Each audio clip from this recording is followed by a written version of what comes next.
ano siya, deceptive siya, no? Pero kung silent ka, deceptive din yon, all within the spectrum of deception. Kung kukunwari ka na you listen to both sides, deceptive din yon. Kasi sa totoo lang, there is enough evidence to prove that the martial law under Marcos was wrong and very destructive for our entire society.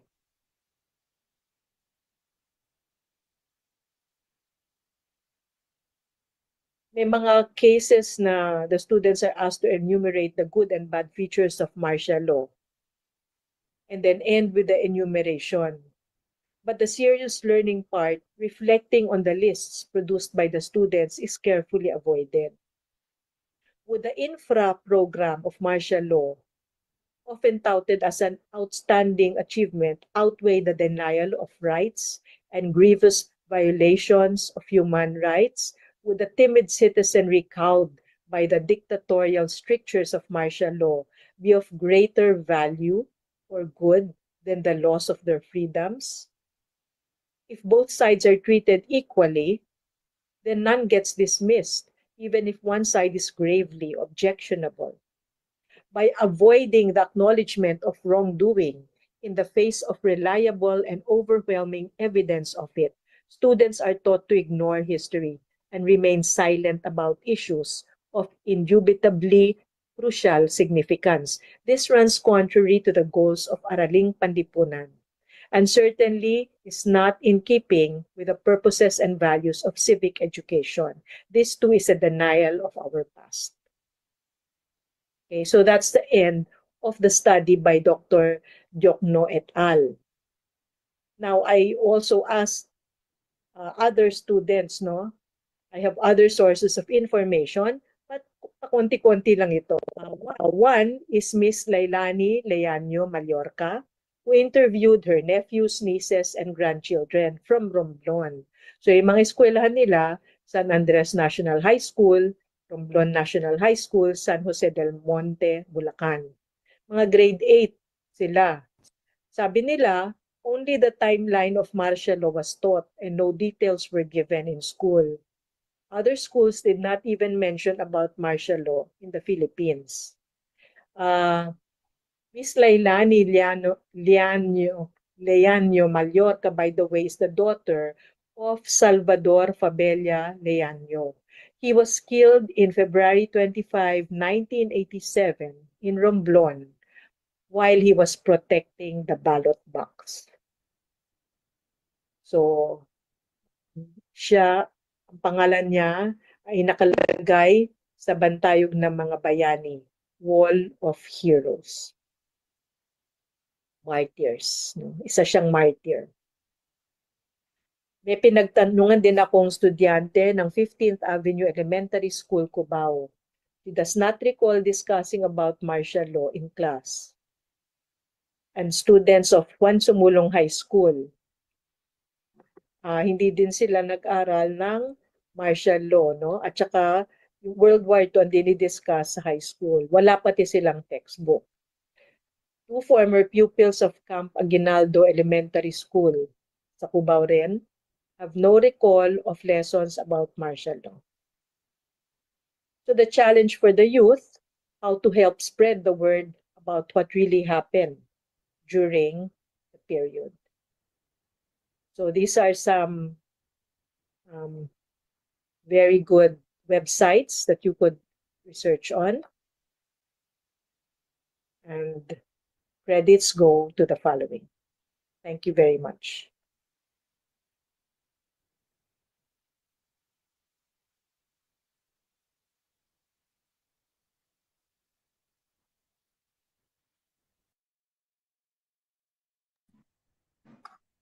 Ayun, grabe no? That was truly an eye-opening discussion. Alam nyo, kahit ako nung elementary, timeline lang din ng martial law yung tinuro sa amin. So I wasn't really that informed about it. But yeah, thank you very much, Ms. Dina, for providing such valuable insights into the state of martial law education in the Philippines? Alam mo, partner, same tayo. Parang timeline lang din yung naaalala kong tinuro sa amin during our elementary education. Kaya siguro, isa sa mga takeaways ko from Miss Bawagan's talk is that education plays a powerful role in shaping how we remember history. If we fail to properly teach the realities of martial law, we risk allowing misinformation to spread and history to repeat itself, di ba? Tama ka dyan, partner. But, this conversation doesn't stop here kasi we have one more speaker for today. Well, if ganon, why don't we introduce the next speaker? Yes naman. All right, everyone. Our next speaker is a dedicated professor at UP Diliman Extension Program in Pampanga. Beyond the classroom, he is a writer and a development advocate who actively contribute to meaningful causes through research and storytelling. Oh well, alam niyo ba na he is also a volunteer writer-researcher for the Bantayog ng mga Bayani. It is an organization that honors the heroes who fought for democracy and human rights. Additionally, he founded and served as the moderator for the C.S. Lewis Society of the Philippines. And with that, let us all warmly welcome our esteemed speaker, our very own Professor Remy E. De Leon. Let's give him a big virtual round of applause.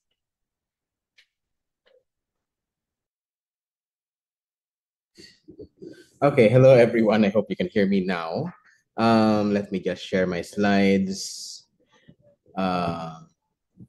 And let me know if there's any problem with the visual. So I was asked by the group to share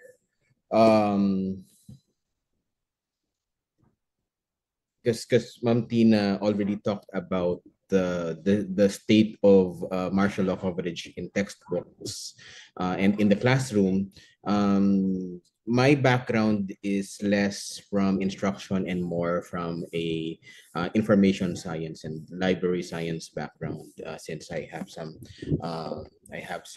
interest in information science. So I wanted to talk about the availability of literature about martial law, and maybe talk about what's still lacking in terms of the corpus that's out there, in terms of the books that we need to there are still a lot of things that need to be written about martial law. There are a lot of books about martial law out there already, but that just doesn't that it only scratches the surface so far of the things that do need to be covered about that particular period, ranging from direct memoirs of the things that happened during the time, all the way to encyclopedia entries about the things that happened during martial law, and the impacts that have arisen from those events over the decades since. Yeah. Okay. Right now, the context of our discussion is that we are confronted with a situation where we are at risk of a lot of historical negationism. In a lot of the discourse over the last few years, this has been referred to as revisionism. But a more appropriate technical term for it is negationism, because it's an effort to negate the narrative of what really happened during martial law, and the things that the essential things that we as a people and the world also observing us need to learn from that period. Specifically, there are four aspects of this negationism that we face a risk of. One is denial, another is trivialization, another is justification, and another is condonation. So, what are these? Ang denial obviously is denying that the events actually happened. That takes two forms. One is passively avoiding the narrative, which is we were listening to Ma'am Tina kanina, we heard about aspects of the narrative that simply weren't incorporated into the texts, and which, as a result, prevents us from achieving a deeper understanding of, a deeper understanding of the of events as they unfolded and why they unfolded and what the impacts actually were.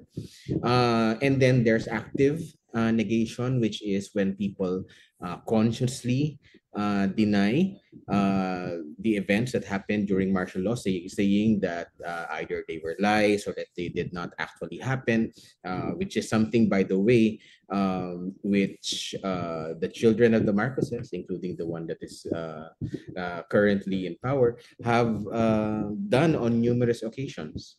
And given that the people who are responsible for a lot of this, active negation are in power right now, there's the fear that this might have an impact on the way that books are being written. Thankfully, we still live in a relatively robust democracy, and so there isn't enough, ability on the part of the government to censor the production of books.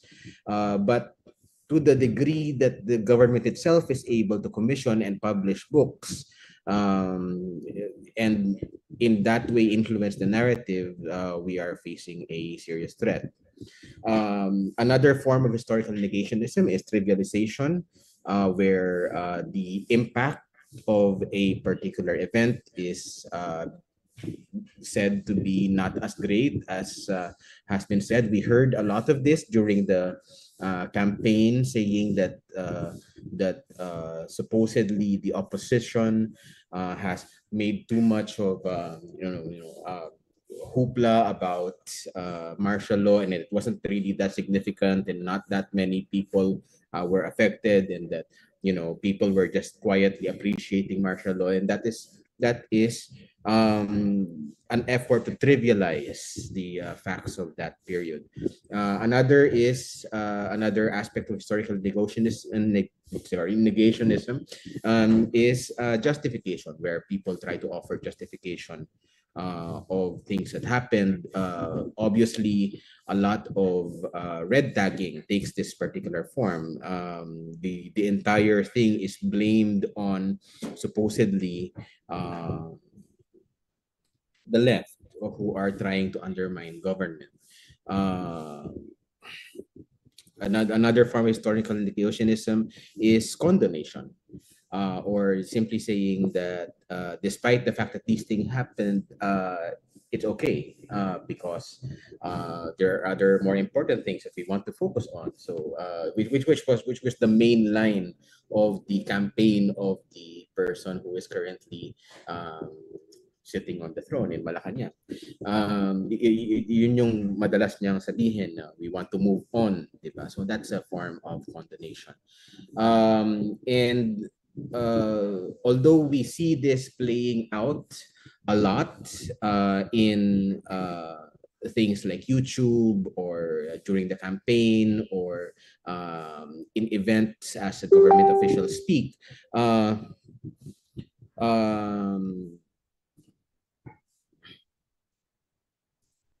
sorry, I lost track there. It's there's the danger that these things, denial, trivialization, justification, condemnation, make their way into the texts. The thing with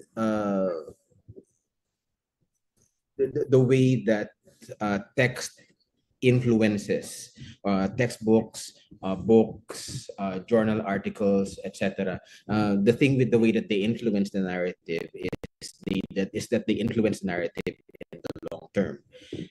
In the short term, in things like YouTube or on Facebook and other social media, we're sort of on the losing end of the narrative, in the sense that um, troll armies have managed to flood us with a lot of negationism.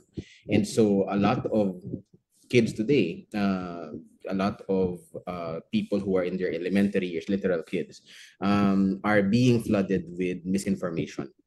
Um, and they're acting on that basis. A lot of the people also who are not kids anymore, but were and are dependent on social media as their source of information, became the subject of and acted on the basis of a lot of this historical negationism. As they voted, they encountered a lot of denial, whether active or passive. They encountered a lot of trivialization, and the active condonation of events during the campaign, and we see the result, what happened as a result.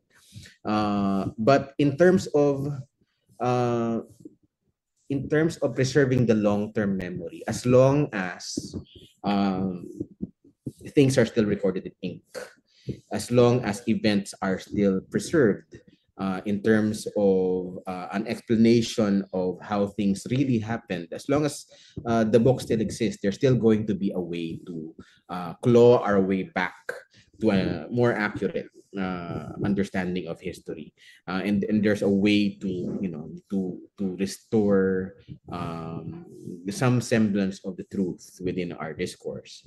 The danger is that we might be flooded by the danger being that we might be flooded by new texts that show all of these different aspects of negotiation and of negationism in the text, and it's going to be very difficult for us to undo that.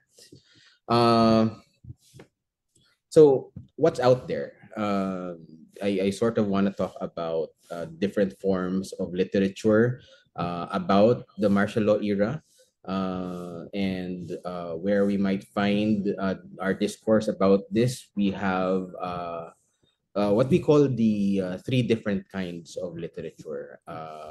There is primary historical literature, there's secondary historical literature, and there's tertiary historical literature. Primary historical literature is literature created by observers themselves, people who are telling their first-hand accounts. So in a lot of cases, thankfully, we are reading now a lot of autobiographies of people who describe what it was to go through that particular period. Also, there are the various accounts in documents, the testimonies of human rights violations victims that are at the HRVVMC website. Also, documentation in the form of press coverage during that time that have been preserved and hopefully will continue to be preserved by our media in their information storage mechanisms. And then increasingly, ever since the restoration of the Marcoses to power, we have had a lot of people who are still alive and who are still sharing stories of this particular period and who are giving interviews. These interviews are being transcribed, and fortunately, some of them are being published. Now, secondary literature is literature that's been created by people who are not necessarily talking about their own experiences, but who are taking information from various other sources and creating new knowledge based on it. So you have things like chronologies of what happened, not only on a national level, but also on an international level and also at the local level. So chronologies of martial law from different perspectives. You have summaries of different aspects of the resistance and of the dictatorship. You have biographies, which are not autobiographies, but are written by people who are writing about the people who went through it. There's a slight difference there in terms of what you can glean from the historical narrative of an autobiography as opposed to what you can glean from a biography that is not written by the author. Sorry, written by the person who experienced it and whose narrative is being told. Analysis of particular issues such as the economy during the time, the agricultural situation during the time, the energy situation of the time, and how those played out and how those played out in the years after that and how they impacted Philippine development after that. There are books about, there are books about Masagana 99. There are books about the Chico River Dam project, and we have a bunch of books along these lines. And of course, there are textbooks, but the textbooks, as described by Ma'am Tina earlier, a lot of them tend to be problematic. The problem really with these primary and secondary literature is it's in the nature of um, having many books, that the narrative is a little bit fragmented. So it's sort of hard to know when there's something that's important that isn't being talked about. And when you are browsing through books about martial law, you often don't know what you're missing, because you're not sure what the important events are. So it's important for us to have summaries of the history of the period and chronologies of the history of the period, so that we can understand what it is that we might be missing in terms of what things there aren't any books written about yet. I'm particularly interested in the evolution of the feminist movement during the martial law era, because not much has been written about that, unfortunately. The labor movement, I haven't actually read an expansive text on that either. And there are for the international, for the international movement against the dictatorship, there are a handful of books written about that, but not enough, and so on and so forth. But those are the different kinds of literature that we have about the secondary literature that we have about the dictatorship. Tertiary literature, of course, is not individually books about martial law, but these are encyclopedias, almanacs, dictionaries, and they have entries about martial law. Because there aren't yet that many primary and secondary books about martial law, and because tertiary books derive their content from these primary and secondary sources, tertiary sources medyo may butas pa yung narrative of these sources. So if you're trying to rely on an encyclopedia for your knowledge about martial law, it's possible that your knowledge might be flawed. And I'm not just talking about Wikipedia. I'm talking about the other reference literature as well, dictionaries, almanacs, encyclopedias. There's still a lot of development in the corpus of literature that we need to see. We also have a bunch of books that fictionalize martial law, ranging from books that were written during martial law itself, and portray a fictionalized or creative interpretation of events that happened since then. We have books that were written by people who went through martial law itself. Butch Dalisay, who was the speaker for UPDEP's graduation ceremony last year, wrote a novel about this. Dinochka Rosca also wrote a novel, two novels, I think. Lualhati Bautista, of course, is very well known. But at the same time, we're also suddenly seeing books being written by Filipinos overseas, and Filipinos who are second generation immigrants. to foreign countries, and they're getting into the groove of writing about martial law. And so we're seeing a lot of literature about martial law actually coming from the diaspora. And that's interesting. It comes from a particular perspective, and it comes from a particular narrative, and it's a very interesting range of books to explore. But again, we're not hearing enough. We're not getting a extensive view of the story, partly because of like we said earlier, the denial, the active negation or the passive avoidance of the martial law narrative. Yeah. So what's the challenge in front of us? There's the difficulty in documenting the events of martial law and the underlying context of martial law.